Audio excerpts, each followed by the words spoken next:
We are live. Hello, everyone. It's Friday again. This time, it's not just me and Mike. We've got Grant, and he's back in the UK. And not only is he back in the UK, he's back and he's fresh from ETH Dubai. How are we doing, fellas?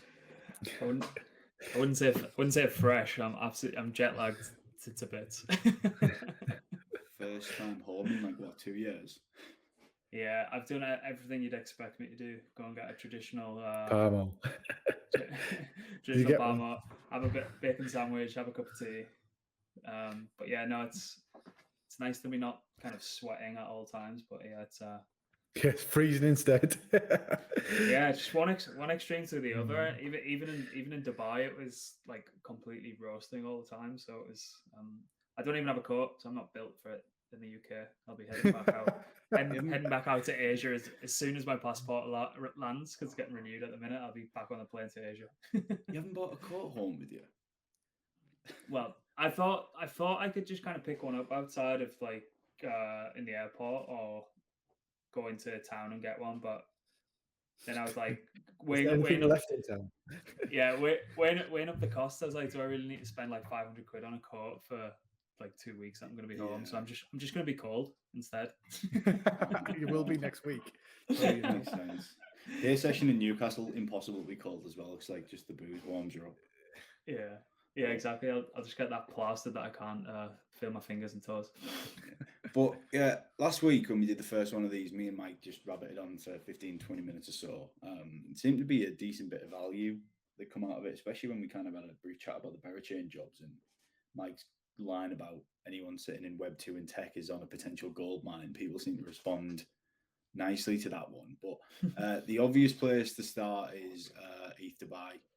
And we were talking about it before we went live. So what came out of it, Grant? Obviously, these events are great, aren't they? Because you get all the right people together in the right place and doing the stuff that we all want for the space. So what observations did you make? Any big news? What's it looking like on a recruitment front? Yeah, surprisingly, everyone's still. It happened in November as well when that talk 2049 in Singapore, when after the kind of FTX fallout and stuff like that, everyone's just still as optimistic as ever. As soon as you get outside of the noise and get into the people who are actually working in the space, it's like just a completely enthusiastic and optimistic environment. So the people who actually know what they're talking about and know what they're doing are just heads down, building, having fun. The conference was great.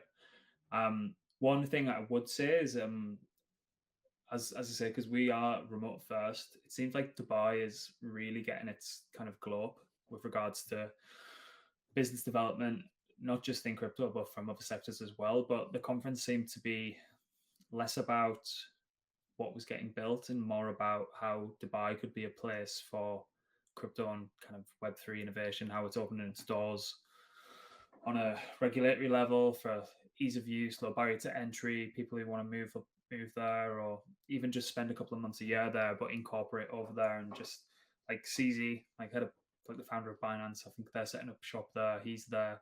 So if that tells you anything about what's happening, it seems like the Middle East and Asia particularly seems to be really doubling down on the kind of innovation and tech there. So it's really refreshing. Yeah. Even projects that are based in the US are exploring the fact of maybe incorporating over there, maybe as a contingency, because it seems to be that there's not a lot of clarity around where the US is standing on this. Hence why we know a lot of people who are from the US, they'll work abroad or they'll be building stuff in, I don't know, all over the world, like in Bali and Singapore, in the Middle East, in kind of South America and things like that, just as a bit of a contingency. We never know what kind of government are going to do with regards to kind of doubling down or opening the doors. So, and I suppose the beauty of that is you get to kind of work from anywhere whilst you're building this kind of global innovative tech, aren't they? So, but yeah, it seems like really positive place to be. I don't know if I could personally live there. One, it's very, very expensive. Me and Jerry had like a meal, like 2 beers each and like a main, and it was like 250 pounds or something. So I was like, that I don't think I could live there. I mean, to incorporate and work, technically have a business over there, probably be a good idea. But yeah, I suppose we're working from a laptop anywhere. that's the beauty of it, isn't it? You're still getting an extremely good, probably a very above average kind of salary and stuff, but having the flexibility of being able to go and work anywhere in the world. So, but yeah, great sentiment. Yeah, good. Everyone's happy that the markets are moving in the right direction as well. But yeah, overall good. Yeah, it's good, isn't it? Nice palate cleanser that to kind of get Yeah. out of the echo bubble of CT. Well, I guess it's like even this week, it's a bit of a whirlwind, doesn't it? In terms of like you rang me last Saturday and we thought the world had ended with the USDC. Don't disclose that, man. Yeah, well, but it hasn't actually. Like again, we've weathered the storm extremely well, and all the stuff that's been thrown at crypto. I think that there's always that positivity there that we seem to have, like just all the crap thrown at us, and then we're just still relentlessly here. And I think that's the good thing that you've seen, obviously, at ETH Dubai, and I think that's the positivity that you don't see on CT, for instance, or crypto Twitter or whatever. You don't always see that because it's all like doom and gloom and people panicking and they're overexposed and they don't have like the right risk management in place. But we've always said it, isn't it? Like coming from a builder's angle, you can sort of step away from that because you can look away from the noise and then go, well, we're just going to continue what we're doing. It's working, and all the rest is just like it happens, and it soon moves away from that because we're looking at now today, and everyone's bullish again and happy. So it keeps you on your toes, doesn't it? Really, but I think it's positive that when you can get out to these places and speak to these people, that it isn't all doom and gloom. I think. Yeah. One little airdrop and everyone's. Yeah. I suppose the flip side of what Mike's just said is like, obviously we magnify it a lot because we're working in the industry all day every day. But if people think like, because one of the misconceptions is it could be potentially risky to work in this industry, and then you just throw that completely out the window when Silicon Valley Bank, one of the biggest banks on the planet, was effectively had to be backstopped by the US government last week, which is like the bank that holds the vast majority of large startups in the US. That's where their balances are held. So it's like, you have to be kind of wary where you get that information from, where people say it's a risky industry to work in. Any industry is risky to work in. That's funny. It doesn't matter. It doesn't. Alex, you were working for. Yeah. Well, we said this today. We said, didn't we, earlier on? Yeah, we were talking about this exact thing. Yeah. You just never know. Like Brexit comes and wipes one arm of an industry out, and then before you know it, you're kind of on redundancy from nowhere. Well, I mean, why do you think it is, though, as a general question? Like, and this isn't like super topical as of this last week, but what is it why is the Web3 crypto space tainted with that brush, do we think, of kind of, is it like a fear thing? Is it, I don't really know why it carries that reputation. I think people are scared of stuff that they don't truly understand, I think. And also a lot of like people shout largest at the extremes, I think, and that's the information that tends to cut through to the masses. And usually those people are quite heavily financially incentivized when they're saying like things like this about the industry, whether it's bullish or bearish. And like a lot of those people as well are completely fixated on what asset prices are doing.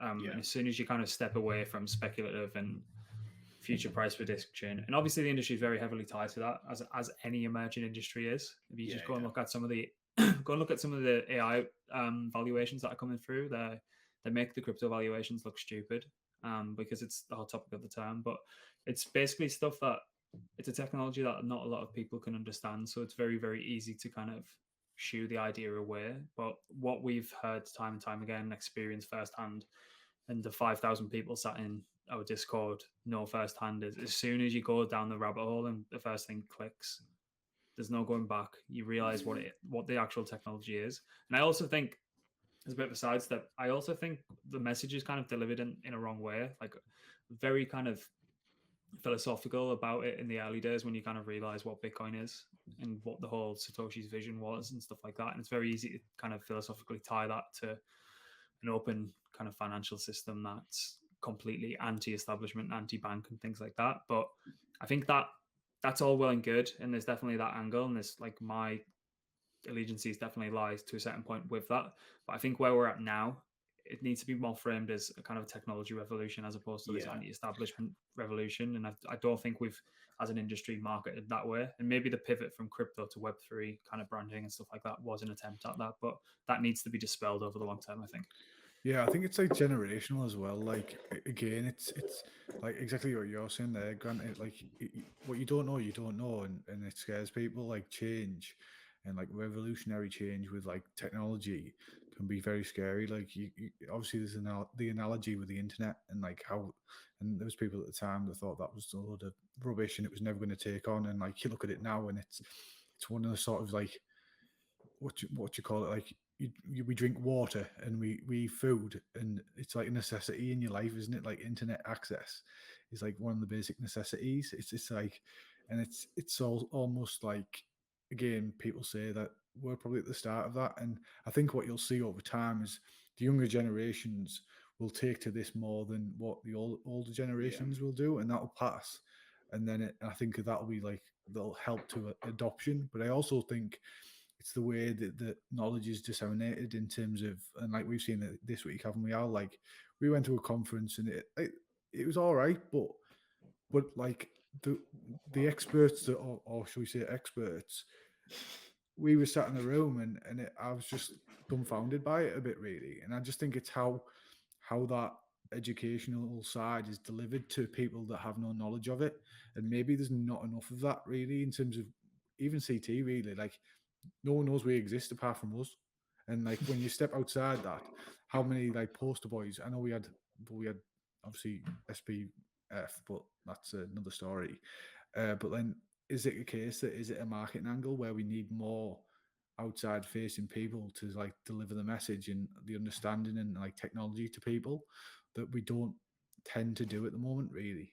Yeah, I think you're getting there, and as an industry, it's getting there with more and more of the right people coming in because of what you're saying with the conference the other night. One thing that kind of smacked me in the face is, wow, and I said this to you, both of you too, is that I hope to God that these aren't the only people trying to teach this and deliver this message, or we kind of are in trouble, because some of the people in the room who just like naively came with a genuine interest. And I was kind of sitting there thinking, I almost wish that, like, I never wish I'm standing at the front presenting, but like we could have delivered like some of them, because these are the people that you're trying to convert. And it's so important that like word of mouth spreads and the information is delivered correctly, because the right information. The right information, never mind the delivery, to be fair. Like, I mean, we could probably do an entire podcast on that, because we but so on the ETH Dubai thing then, so is everything, again, because like you were saying at me, Grant, it's all still tailored around remote though, isn't it? Like you can do it from anywhere. So even though these hubs are getting set up there, you've still got these floods of opportunities coming in from all over the place for anyone. Yeah, a lot of as I say, I know a lot of projects we work with on the BlockMed side, on the content side, they've got teams everywhere, like absolutely everywhere, because what they can't afford in this space, because there is such a talent shortage, regardless of where that talent is that fits their particular role, they cannot bound themselves by borders. Yeah. The talent pool isn't big enough to allow that yet. So teams by necessity have to be global. And then teams figure out a way to work around that with regard to time zones. But the beauty of, and if you want to tie it back to crypto and crypto markets, they don't stop. They trade 24/7. If anyone doesn't know that, stock markets stop on a Friday. Everyone goes down to the Hamptons, like from the traditional finance world, or everyone from Silicon Valley probably continues to work. But the assets and the equity still trades, and the teams tend to still work, which suits a remote team. It just goes hand in hand with each other. So yeah, there is a lot of people incorporating all over the planet, but that doesn't necessarily mean that you have to be there in and of itself. Some people will require it. The Berry Chain jobs are Canadian based, and they seem to want people there. And they'll be huge. They'll be a huge company. So if anyone wants to really get on the ground floor of a project that could actually change the space and literally get in on the ground floor, then you can go and check out the site, because there's some jobs listed there.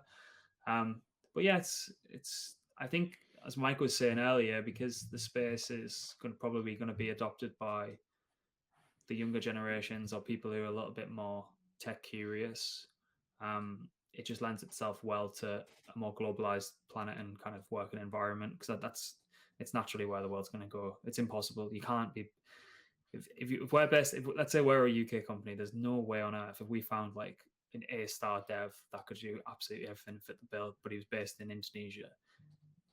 What we're going to say? No, Yeah, we can't hire you. Or come on, you come. We're going to fly you 17 hours and all your family to come work in the UK where it's 10 times more expensive. It sounds ridiculous. Yeah, that's where what Ivan said was on that podcast, from that point he made about like even immigration stuff. I was like, this guy, I didn't even think of that. Well, again, there's all these barriers, isn't there, in terms Yeah. of like the payment barriers. Like, you know, that in traditional finance, like if you've tried to send money to someone in another country, like, and again, that goes to the fundamentals of like cryptocurrencies and how easy it is to transfer money in comparison. It is a minefield, and it doesn't land for 4 days, and God knows what. So there's all these barriers in place with traditional ways of working. I mean, bloody hell, right? Talking about sending money in the US alone, obviously the other entire half of my family, all the in-laws are all Americans. They don't even have like bank-to-bank, peer-to-peer. They all use Venmo still. It's like we don't even have that. It's like seems insane to say. I'm saying that without like actually doing any major research on it. But the amount of times like my in-laws will say to me, "Oh, can I send you out on Venmo?" And I'm like, "No, I'm living in the UK. I've never used it in my life." Send me on Venmo, Cash App, isn't it, that they use? Yeah, but I mean, even we're lucky enough that you can at least send Halifax to Santander. Yeah. That's how behind even they are with the US and stuff. So the case for it all is just bigger than ever. It's nothing we haven't talked about loads of times before, but still. Payments are the killer app, in my opinion. Like every other aspect of the industry is fascinating and probably will go on to find its product market fit. But when we spoke to Ivan from Request Finance, we process our invoices through at any time of the day. It lands in like 2 seconds in USDC, USDT, whatever asset you want to send. They, as we were saying, if there's a company incorporated in a specific area of the world that is kind of, they don't even necessarily have to be kind of crypto friendly. It doesn't matter. But Request Finance, you could effectively invoice that company at the beginning of the month, or they'd set up a direct debit directly into your crypto account. Or there's even like the other side of it. We haven't had the deal guys on yet. We should have on probably in a couple of weeks. There's probably a good conversation to be had on here. But they'll effectively hire remote teams to hire anyone from anywhere around the world and take away the headache of any kind of on the ground taxes, pensions, and then directly pay out of their deal accounts. So stuff like that, if people are worried about like how am I going to get paid, there's many means and ways. Deal are one of the fastest growing startups on the planet as well. It's genius as well, isn't it? Like it's more of an infrastructure player than a tech player, I think. Yeah, because they have offices in the ground in like every major country. So if you technically need to get hired, even if it's on a freelance job, what Deal will do is employ you, and then Deal will invoice your company directly. If that's a part time, and then just pay you in the local currency or whatever. If they want to hire you more full time, then they have all the kind of the back end stuff, like HR stuff that needs to deal. So it's absolutely genius. And if Deal, being one of the fastest growing companies on the planet, doesn't say that the full world's moving towards remote first, then I don't know what does. I think that as well. It's like the world is again after COVID, and it's open. Everything's open back up again. The world is a small place. Like you do have the option to live anywhere and like work anywhere. And I think like this is the thing. The Western world at one point was the pinnacle, wasn't it? Like everyone wanted to live here, and now you look at it in terms of the quality of life you can get in like Southeast Asia or other parts of the world, and it's just as good, and and for a fraction of the cost. So again, there's not much of a bad case for everything that is going on at the moment. Like it makes you more bullish than ever on remote work, crypto, and all these jobs that are coming through. It's like the opportunity is endless, even with these jobs as well. Like the perks that are involved over and above what you get at a traditional job, like which we do have a blog coming out on that. Yeah, well, again, it's just like, why would you not if you could? Yeah, exactly. So, in the view to keep it short and sweet and under relatively 20 minutes, any closing thoughts for this week? Well, we kind of got. I feel like that was a good way to round it off? No, just plodding on, optimistic as ever. Good. We've been making some kind of headways with the new featured product and stuff, just removing any headaches for when you get a million Right. applications into your inbox. So we've came up with a way to actually to screen candidates before they land in a basic spreadsheet or an applicant tracking system on the back end. So a lot of people are getting interested in that. So again, if you're listening from an employer's perspective and you hate the idea of posting a job, getting inundated with candidates, then just come speak to us. We'll figure something out. But yeah, it's good. I'm Excellent.